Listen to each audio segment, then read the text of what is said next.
Wednesday, 12 p.m. Today Angel told me that she'd been sexually harassed over the Christmas holidays. She finally got up the nerve to tell her parents what had happened. She went on to say that this was the hardest thing that she's ever had to do, but doesn't regret it for a second. When she was telling me this, her voice was shaking and her eyes were filling with tears that were ready to pour out of their sockets. With her high-pitched voice and long dyed black hair that was only obvious because her eyebrows were light brown, she really seemed relatively young. But her seriousness and her composure were what made her seem more mature and stable. She goes on to tell me that this is what she really wanted to talk about with this entry, but doesn't feel like she was quite ready yet. Maybe in another entry. So she decided to tell me more about herself, like her interests. She loves emo rock music because she thinks it's the most relatable to her life. Angel's grown up in a rich neighborhood, but always felt like an outcast in a society of snobs. She describes the type of people as snotty and stuck up, but feels as the many problems that she has in her life, these girls have so much more.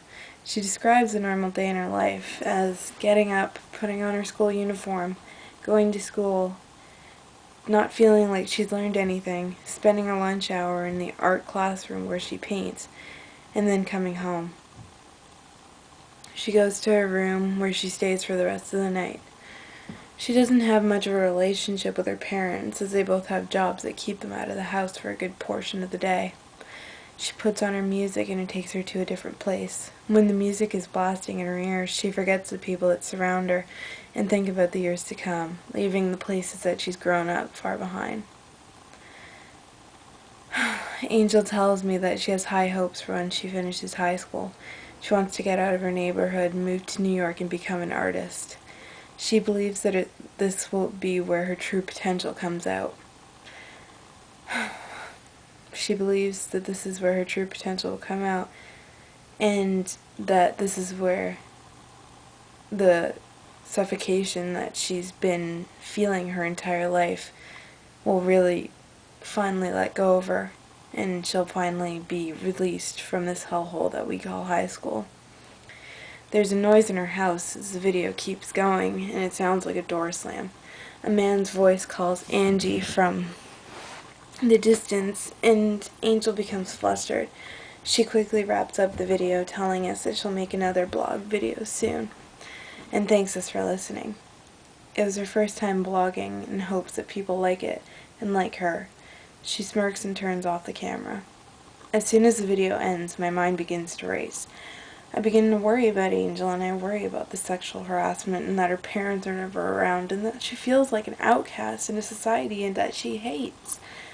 I mean, this is something that we all go through, like isolation and feeling like you're imprisoned in high school. I mean, it doesn't happen to everybody, but this is something relatable to a lot of people. It's been 3 weeks since Angel's last video blog, and I begin to worry that she'll ever make another one. Most of the comments attached to the blog are positive, telling her to keep her head up and that high school is generally rough for most people, not just her. Others tell her to keep following her dreams and that someday it'll come true if she believes in herself enough. Then there are the people that tell her to stop whining and take off all that dark makeup and make some friends. I don't know her enough to guess that this would upset her, but I hope it doesn't, and I hope the maturity that I saw in the video really reigns true. Angels was the first video blog that I've watched, and I feel like I've dived in head first to a sea of people willing to share and open up about their personal and private lives with me, and the millions of other people that are watching on YouTube, just at the touch of a button. I can already see the signs of a close-knit community of people, though, reinventing the face-to-face interaction.